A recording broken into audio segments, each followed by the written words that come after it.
ലോകത്തിലെ ഏറ്റവും പ്രതീകാത്മകവും നിഗൂഢവുമായ ഘടനകളിൽ ഒന്നിനു മുന്നിൽ നിൽക്കുന്നത് സങ്കല്പിക്കുക.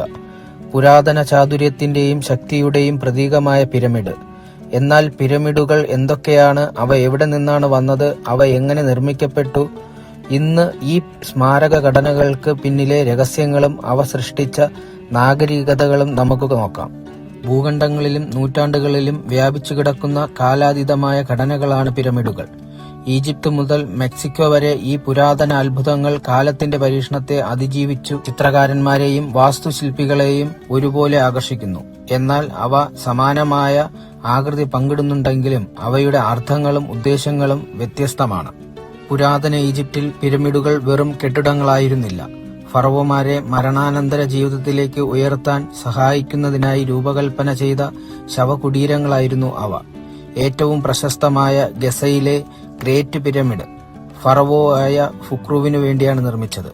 450-ലധികം ഉയരത്തിൽ 3800 വർഷത്തിലേറെയായി മനുഷ്യനിർമ്മിതമായ ഏറ്റവും ഉയരം കൂടിയ ഘടനയായിരുന്നു ഇത്. അതിന്റെ സ്കെയിലും കൃത്യതയും ഇന്നും ഒരു അത്ഭുതമായി തുടരുന്നു. യന്ത്രസാമഗ്രികളില്ലാതെ പുരാതന ആളുകൾ എങ്ങനെയാണ് ഈ ഭീമാകാരമായ ഘടനകൾ നിർമ്മിച്ചത്? അത് എല്ലാ കാലവും ഏറ്റവും വലിയ നിഗൂഢതകളിൽ ഒന്നാണ്. നിരവധി ടൺ ഭാരമുള്ള കൂറ്റൻ കല്ലുകൾ നീക്കാൻ റാമ്പുകൾ, ലിവറുകൾ, ഷീർ, മാൻ പവർ, ബോട്ട് എന്നിവ ഉപയോഗിച്ചിരുന്നുവെന്ന് പല സിദ്ധാന്തങ്ങളും സൂചിപ്പിക്കുന്നു. ചില ഈജിപ്തുകാർ സങ്കീർണമായ റാമ്പുകൾ ഉപയോഗിച്ചുവെന്ന് വിശ്വസിക്കുന്നു. മറ്റുള്ളവർ ക്രെയിനുകളും കൗണ്ടർ വെയിറ്റുകളും നിർദ്ദേശിക്കുന്നു. കൃത്യമായ രീതി എന്താണ് എന്ന് ഇപ്പോഴും ചർച്ചാവിഷയമാണ്. പക്ഷേ നിഷേധിക്കാനാകാത്തത് ഈ സൃഷ്ടികളിൽ ഉൾപ്പെട്ട തികഞ്ഞ ദൃഢനിശ്ചയവും എഞ്ചിനീയറിംഗ് വൈദഗ്ധ്യവുമാണ്. പിരമിഡുകൾ വെറും വാസ്തുവിദ്യ അത്ഭുതങ്ങളായിരുന്നില്ല, അവ ശക്തിയുടെ പ്രതീകങ്ങളായിരുന്നു.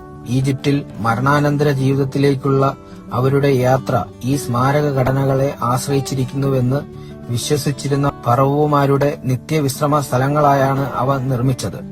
മായന്മാർക്കും ആസ്ടെക്കുകൾക്കും പിരമിഡുകൾ അവരുടെ ദൈവങ്ങളുമായി ബന്ധപ്പെടാൻ കഴിയുന്ന പുണ്യസ്ഥലങ്ങളായിരുന്നു. പിരമിഡുകൾ വെറും പുരാതന അവശിഷ്ടങ്ങളല്ല, അവയെ സൃഷ്ടിച്ച നാഗരികതകളെ മനസ്സിലാക്കുന്നതിനുള്ള താക്കോലുകളാണ് അവ. ഭൂതകാലത്തിനും വർത്തമാനത്തിനും ഇടയിലുള്ള ഒരു പാലം. അവ എങ്ങനെ നിർമ്മിക്കപ്പെട്ടു എന്നതിന്റെ നിഗൂഢത ഒരിക്കലും പൂർണ്ണമായി പരിഹരിക്കപ്പെട്ടിട്ടില്ലെങ്കിലും അവയുടെ പ്രാധാന്യം വ്യക്തമാണ്. അവ മനുഷ്യന്റെ നേട്ടത്തിന്റെയും ചരിത്രത്തിൽ ഒരു മുദ്ര പതിപ്പിക്കാനുള്ള നമ്മുടെ അദമ്യമായ ആഗ്രഹത്തിന്റെയും സ്മാരകങ്ങളായി ഇന്നും നിലകൊള്ളുന്നു. പിരമിഡുകളുടെ ലോകത്തിലൂടെ ഈയൊരു ചെറിയ യാത്രയിൽ എന്നോടൊപ്പം ചേർന്നതിന് നന്ദി. വീഡിയോ ഇഷ്ടമായാൽ സബ്സ്ക്രൈബ് ചെയ്യാനും ഷെയർ ചെയ്യാനും മറക്കില്ല എന്ന് കരുതുന്നു. നമസ്തേ.